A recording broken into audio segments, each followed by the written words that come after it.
ముఖ్యమే కాదు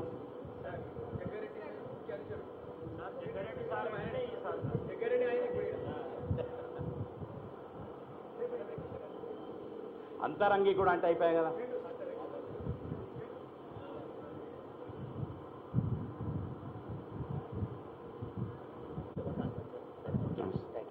ఉండాలని మాట్లాడిన సందర్భాలున్నాయి, ఇంకా నాకు తెలుసు. కానీ ఈ రోజు అది సఫలీకృతం అయ్యింది. ఇంకా ముందు తెలంగాణ జనసమితి అధినేత కోదండరాం సార్ గారిని మాట్లాడాల్సిందిగా కోరుతా ఉన్నాను.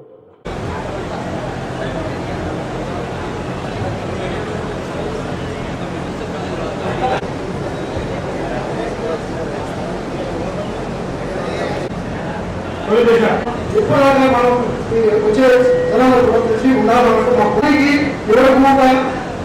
గుర్తించారు, కానీ ప్రజలు గుర్తించి సకల భూములు గుర్తిస్తారు.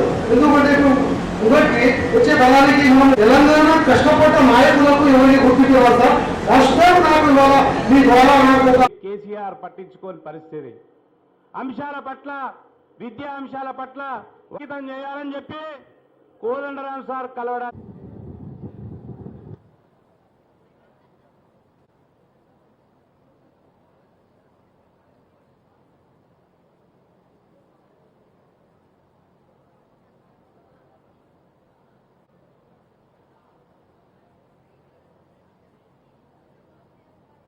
ఎప్పటికప్పుడు మేము జిల్లా యంత్రాంగానికి కూడా అందజేయటం జరిగింది.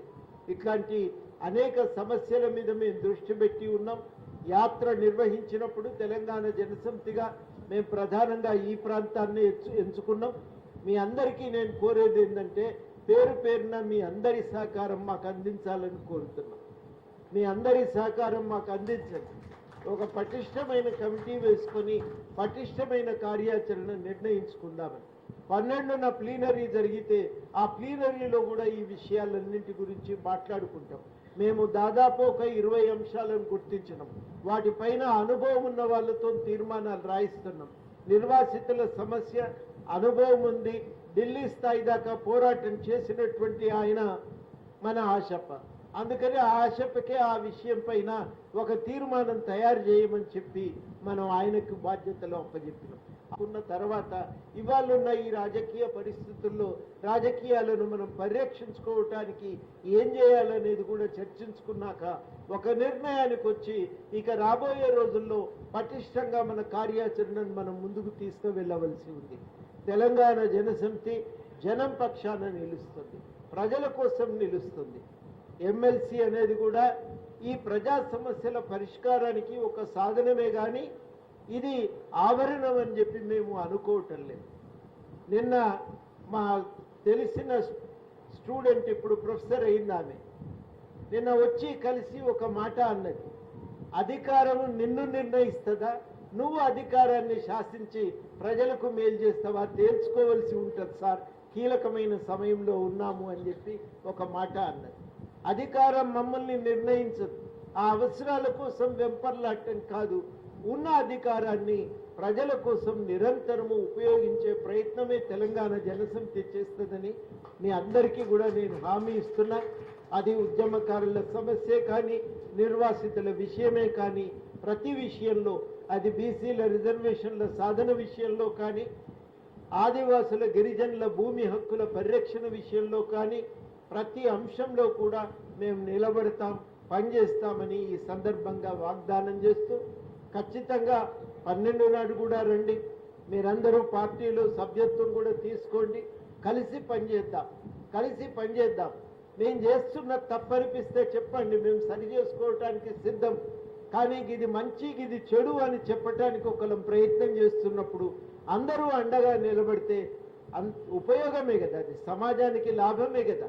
కాబట్టి ఆ ప్రయత్నానికి మీ అందరి సహకారం ఉండాలని చెప్పి కోరుతూ, ఇవాళ మరి జిల్లా ప్లీనరీ మంచి ప్రయత్నం చేసి ఏర్పాటు చేసిన అధ్యక్షులు తుల్జారెడ్డి గారికి, ప్రధాన కార్యదర్శి సాయిలు గారికి, వారిద్దరికీ కూడా ప్రత్యేకంగా అభినందనలు తెలియజేస్తూ, ఇదే ఉత్సాహంతో భవిష్యత్తులో కార్యాచరణను ఇంకా విస్తృతపరచాలని కూడా వారిని అభ్యర్థిస్తూ నాకు ఈ అవకాశం ఇచ్చినందుకు మీ అందరికీ పేరు పేరున కృతజ్ఞతలతో సెలవు.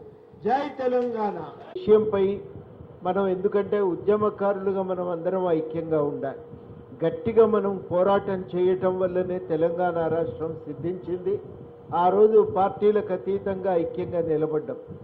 పార్టీలతో సంబంధం లేకుండా తెలంగాణ రాష్ట్ర సాధన కోసం ఏ పిలుపునిస్తే ఆ పిలుపు మనం స్పందించి పాల్గొని విజయవంతం చేసినాం. అట్లా విజయవంతం చేయబట్టి అలా ప్రత్యేక రాష్ట్రం సిద్ధించింది. మిత్రులు కొంతమందికి కొంత నైరాశ్యం కనబడుతుంది, సహజమే అది. ఎందుకంటే ఉద్యమకారులకు ఇప్పటి వరకు ఒక గుర్తింపు దక్కలేదు, గౌరవం దక్కలేదు అనే బాధ ఉంది.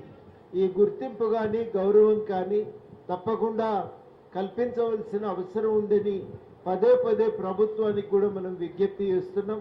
అతి త్వరలో కమిటీ వేసి ఉద్యమకారులను గుర్తించి వారి గౌరవం కల్పిస్తామని ముఖ్యమంత్రి గారు హామీ ఇచ్చారు. కాబట్టి ఆ నిర్ణయం ఏదో తొందరలో వెలువడుతుందనే ఆశతో అందరం కూడా ఎదురు చూస్తున్నాం. ఒకటి మనం గుర్తుపెట్టుకోవాలి, ఏంటంటే న్యాయం తప్పకుండా జరుగుతుంది. జరగకపోతే నిలబడి తెలంగాణలో సాధించుకోగలం, కానీ మనం ఇంకో కాడికి పోయి తెలంగాణకు ఉద్యమకారులకు న్యాయాన్ని సాధించుకోవటం అయితే కుదరదు. అది గుర్తుపెట్టుకోవాలి.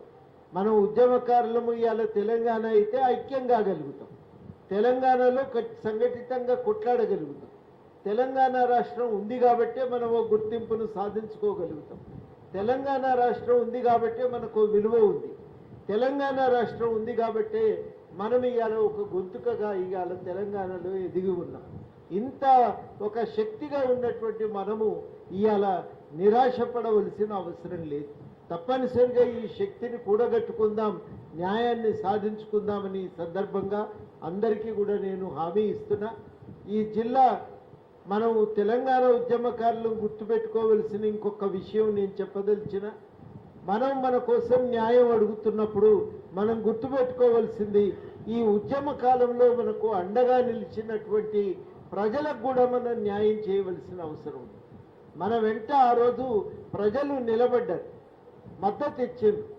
మనం ఊరేగింపు తీస్తే వాళ్ళు పాల్గొన్నారు, మీటింగులు పెడితే హాజరైంది, మనం కార్యక్రమాలు చేస్తే సంఘీభావం తెలిపినరు. వాళ్ళే లేకపోతే మనం నిలబడటం సాధ్యమయ్యే విషయం కానే కాదు. అంతగా ఆదరించినటువంటి ప్రజలను కూడా మనం మర్చిపోవద్దు. ఆ ప్రజలకు సంబంధించిన అన్ని సమస్యలు కూడా మన సమస్యలే అనుకుని వాటి పరిష్కారానికి కూడా మనం పూనుకొని ప్రయత్నించాలి. ఈ జిల్లాలో ప్రత్యేకించి సమస్య ఉందంటే, మనకు కంపెనీలు అయితే వస్తున్నాయి కానీ మనకు ఉద్యోగాలు వస్తలేవు. అది ప్రధానమైన సమస్య. మనకు ఉద్యోగాలు రాకపోగా కాలుష్యం మన దగ్గర, ఉద్యోగాలు ఉన్న లాభాలు వేరే ఒకరికి అన్నట్టుగా ఈ జిల్లా అభివృద్ధి సాగుతూ ఉన్నది. ఇవాళ మనము ఈ జిల్లా ఈ అభివృద్ధి క్రమంలో ప్రజలు ఎదుర్కొంటున్న సమస్యల మీద కూడా మనం గొంతు విప్పవలసిన అవసరం ఉంది. నిజంగా చాలా అద్భుతమైన వ్యవసాయం ఉండే ప్రాంతం కూడా ఇదే. ఈ జహీరాబాద్లో పండినన్ని పంటలు ఇంకెక్కడ కూడా పండవు. చాలా అద్భుతంగా ఒక సేంద్రియ వ్యవసాయాన్ని అభివృద్ధి చేసి ఆచరణలో పెట్టినటువంటి దక్కన్ డెవలప్మెంట్ సొసైటీ లాంటి సంస్థలు తీసుకొచ్చినటువంటి ఆచరణ కూడా ఈ జిల్లాలోనే ఉంది. ఒక బలమైన ఆదర్శంగా ప్రపంచానికి వాళ్ళ కనబడుతుంది. మంచి భూములు, మంచి సారవంతమైనటువంటి నేలలు, దానికి తోడు అద్భుతమైన కష్టం చేయగలిగేటువంటి రైతులు, ఈ వ్యవసాయం లోతుపాతులు తెలిసినటువంటి వాళ్ళు ఈ అనేక రకాలైనటువంటి పంటలు పండించి ఈ జిల్లాకు ఒక గుర్తింపును తీసుకొచ్చారు. మా తోటలంటే, పండ్ల తోటలంటే కూడా ప్రసిద్ధి ఈ జిల్లాకి. వికారాబాద్కి ఆమ్ అంటే కోహిర్కి జామ్ అని చెప్పి ఈ జిల్లాకు ఉన్నటువంటి పండ్ల తోటలకు కూడా విస్తారమైనటువంటి గుర్తింపు. ఈ జిల్లాకే ఆనుకొని ఉన్నటువంటి అడవులు కానీ ఇవన్నీ ఈ జిల్లాకున్న ప్రత్యేకతలు. వీటిని మనం మర్చిపోవటానికి వీల్లేదు. దీని నడుమ ఎదుగుదలకు మనకున్న అవకాశాలన్నింటినీ కూడా మనం సద్వినియోగం చేసుకోవాలంటే కాలుష్యాన్ని అరికట్టాలి. కంపెనీలలో మనకే ఉద్యోగాలు కల్పించడానికి మనం ప్రత్యేక ప్రయత్నం కూడా చేయవలసిన అవసరం ఉంది. ఇవి చాలా సీరియస్గా తీసుకొని చేయవలసినటువంటి అంశాలు. ఈ సమస్యల పరిష్కారం కోసం మన కోసం ఎట్లా కొట్లాడతామో ఈ జిల్లా వాసుల యొక్క సమస్యల పరిష్కారానికి కూడా అంతే సీరియస్గా మనందరం పూనుకోవాలని ఈ సందర్భంగా నేను మీ అందరినీ కూడా కోరుతా ఉన్నా. తెలంగాణ జనసమితిగా మేము కోరేది ఏంటంటే రాజకీయాలు అనేవి ప్రజా సమస్యల పరిష్కారానికి వేదికగా ఉండాలి. మనం ఇంతసేపు మాట్లాడినాం, ఇప్పుడు ఇవాళ దాదాపు ఒక 10 మంది మాట్లాడినట్టున్నాం. 10 మందికి కూడా అనేక సమస్యలు లేవనెత్తినాం. నిర్వాసితుల సమస్య కూడా ఆశప్ప ప్రస్తావించింది. ఈ సమస్యలన్నీ మాట్లాడుకోవటానికి వేదిక ఏది ఉంటుంది? రాజకీయం. మనందరం కూడా ఆధ్యాత్మిక చింతన వైపు పోయినప్పుడు మతం వేదిక అవుతుంది. దేవుణ్ణి మొక్కాలే, ఆధ్యాత్మిక చింతన, ఆధ్యాత్మిక విషయాలు చర్చించుకోవాలన్నప్పుడు మతం వేదిక అవుతుంది. మత వేదికల మీద అనేక విషయాలు తెలుసుకుంటాం, మనం ఎట్లా నడుచుకోవాలనేది అర్థం చేసుకుంటాం, మన జీవితాన్ని పరిపూర్ణం చేసుకోవటానికి ప్రయత్నిస్తాం.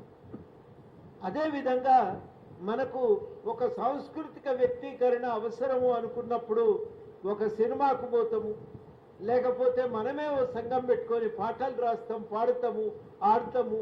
అవన్నీ కూడా మనం చేయటానికి మనకు అవకాశం ఉంది. కానీ మన అందరి సమస్యలను ప్రభుత్వం దృష్టికి తీసుకుపోయి పరిష్కారాలను సాధించాలంటే ఉన్న ఏకైక వేదిక రాజకీయ. అది తప్ప ఇంకో వేదిక అయితే లేదు కదా. ఆ రాజకీయాలే కలుషితమైతే మనకు సమస్య వస్తుంది. తెలంగాణ జనసమితి ఎందుకు పుట్టిందంటే తెలంగాణ వచ్చిన తర్వాత అన్ని కూడా రాజకీయాలు తెలంగాణ కోసము ఇక్కడున్న రాజకీయాలు ప్రయత్నం చేస్తాయని మనం ఆశపడ్డం. కానీ తెలంగాణ ప్రజల నిరుద్యోగ సమస్యను కానీ ఇతర సమస్యల గురించి కానీ అప్పటి ప్రభుత్వం పట్టించుకోలేదు. పట్టించుకోకపోతే మనం చాలా లోతుగా ఆలోచన చేసిన కారణం ఏమై ఉండవచ్చును అని. అంటే ఈ రాజకీయాలే తప్పుడు తోవలో పోతున్నాయి. సొంతము స్వార్థము తప్ప ఈ రాజకీయాలలో ప్రజల సమస్యలకు రాజకీయాలను వేదికగా మిగలకుండా చేస్తున్నారు. డబ్బుల చుట్టూ రాజకీయాలు తిరుగుతున్నాయి తప్ప ప్రజల కేంద్రంగా రాజకీయాలు లేవు అని గుర్తించి ఆ రాజకీయాల్లో మార్పు తేవటానికి మనం ఒక రాజకీయ పార్టీగా ఏర్పడ్డాం. చాలా మంది అంటారు మీ జేబులో పైసలు లేనప్పుడు మీరేడని నడుపుతారు పార్టీ అని. కానీ గుర్తుపెట్టుకోండి, సముద్రం మీద ప్రయాణం చేస్తాం, ఏ దిక్కు ఎటున్నదో అర్థం కాదు. అప్పుడు దిక్కు చూపగలిగేది ఏంటిది? దిక్సూచి. చిన్న డబ్బా, కంపాస్. ఆ డబ్బా ఉత్తరం ఎటు తూర్పు ఎటు అనేది మనకు చూపిస్తుంది. ఆ కంపాసే లేకపోతే మనం ఎటుపోతున్నామో మనకు అర్థం కాదు. నడి సముద్రంలో గందరగోళానికి గురైపోతాం, మార్గాన్ని కోల్పోతాం. రాజకీయాలలో కూడా ఏ తొవ్వలో పోతే మనకు సమస్యలకు పరిష్కారం అవుతాయో చెప్పగలిగే ఒక నైతిక శక్తి కావాలి. ఆ నైతిక శక్తిగానైనా మనం మిగలవలసిన అవసరం ఉంది. రాజకీయంగా గెలుపు ఓటములు అనేవి తర్వాత, కానీ ఒక నైతిక శక్తిగా నిలిచి ప్రజల సమస్యలు గివి, పరిష్కారం జరగవలసిన సమస్యలు గివి అని ఎత్తి చూపే బాధ్యత మనం తీసుకోవాల్సిన అవసరం ఉంది. మనం అనేక సమస్యల మీద దృష్టి పెట్టినాం. నిరుద్యోగ సమస్య, యువత సమాజంలో భాగస్వామ్యం పొందాలంటే వాళ్ళకు ఉద్యోగాలు దొరకాలి, లేకపోతే ఆగమైపోతారు, జీవితాలు క్షీణించిపోతాయి, కుటుంబాలు నాశనం అయిపోతుంటాయి. ఉపాధి కల్పన మీద ప్రధానంగా దృష్టి పెట్టాలి. మనం ఇప్పటికీ వ్యవసాయం ప్రధానంగా ఉన్న దేశం. వ్యవసాయాన్ని కాపాడుకోవాలి. బతుకుదెరువు అవకాశాలు వ్యవసాయంతో పాటు వ్యవసాయ అనుబంధంగా ఉన్న వృత్తులలో ఇమిడి ఉన్నాయి. వాటిలో ఉపాధి, బతుకుదెరువు అవకాశాలు పెంచుకోవాలి. ఇవన్నీ కూడా ఇవాళ మనం చేయవలసినటువంటి పనులు, చేయవలసినటువంటి అవసరం. తెలంగాణ సంస్కృతి అస్తిత్వాన్ని కాపాడుకోవాలి. ఇవి మనం అందరం కోరుకుంటున్నాం. ఇవి సాధించుకోవటానికి ఎజెండా మీద తెలంగాణ ప్రజల సమస్యలను తేవటానికి మనం నడవవలసినటువంటి దిశను సూచించటానికి తెలంగాణ జనసమితి నిరంతరం కృషి చేస్తున్నది. అందుకనే మేము కోరేది ఒకటే, ప్రజల భాగస్వామ్యం పెరగాలి. అందుకనే బీసీలకు కూడా రిజర్వేషన్ పెంచండి, ప్రజల భాగస్వామ్యం పెంచండి అని చెప్పి మనం కోరుతున్నాం. దురదృష్టవశాత్తు బీసీలకు రావాల్సినటువంటి రిజర్వేషన్ 42% దక్కకుండా పోయింది. 42% ఉట్టి గాలివాటంగా ఇయ్యలేదు. ప్రభుత్వం అధ్యయన కమిటీ వేసి జనగణన చేసింది. జనగణన చేయటమే కాదు, ఆ జనగణన ఆధారంగా వచ్చిన గణాంకాలను అధ్యయనం చేసిండ్రు. అధ్యయనం చేసి వెనుకబాటుతనాన్ని గుర్తించిన తర్వాత పరిష్కారము రిజర్వేషన్ల పెంపు అని వాళ్ళు ఒక నిర్ణయానికి వచ్చి దానికోసం ఇక్కడ చట్టం చేశారు. ఆ చట్టం మిగలాలంటే కేంద్ర ప్రభుత్వం ఆ చట్టాన్ని 9వ షెడ్యూల్లో జోడిస్తే లీగల్ లిటిగేషన్ నుంచి రక్షణ దొరుకుతుందని ఆ 9వ షెడ్యూల్లో చేర్చకపోవటం చేత మనం ఆశించినటువంటి రిజర్వేషన్ల పెంపు ఇవాళ జరగటం లేదు. ఇవి రావాలి, విద్య అందరికీ అందాలి, వైద్యం అందరికీ అందాలి అనే తాపత్రయం కొద్దీ విద్యా వైద్య రంగాల్లో మేము నిరంతరం అనేకమైన ప్రతిపాదనలు ప్రభుత్వం ముందు పెడుతున్నాం, సాధించుకోవటానికి ప్రయత్నం చేస్తూనే ఉన్నాం. ఈ విషయాల మీద ఈ కృషి అవసరం. మేము ఇవాళ ఈ ప్లీనరీ ఎందుకు పెట్టినామంటే ఈ కృషి చేయటానికి మేము ఒక ప్రయత్నం మొదలుపెట్టినాం. ఈ జిల్లాలో కూడా చాలా కీలకమైన నిర్వాసితుల సమస్య మీద, స్థానికులకే ఉద్యోగాలు ఇక్కడ ఇవ్వాలనే డిమాండ్ మీద ఇక్కడ మేము చాలా కార్యక్రమాలు చేసినాం. ఒక నైతిక శక్తిగా మనం మిగలటానికి మీ అందరి సహకారం కావాలని అభ్యర్థించడానికి వాళ్ళు ఇక్కడి దాకా వచ్చినాం. మీ అందరి సహకారం కావాలి. RRR సమస్య, అదేవిధంగా జైరాబాద్ నిమ్స్ సమస్య, ఈ సమస్య మీద కూడా, అదేవిధంగా కాలుష్యం సమస్య, వీటన్నింటికంటే మించి మనకు ధరణి వచ్చి రైతుల భూములు ఆగమైపోయినప్పుడు, భూ హక్కులు ఆగమైపోయినప్పుడు ఆ భూమి హక్కులను కాపాడటానికి చాలా తీవ్రంగానే ప్రయత్నం చేయవలసి వచ్చింది.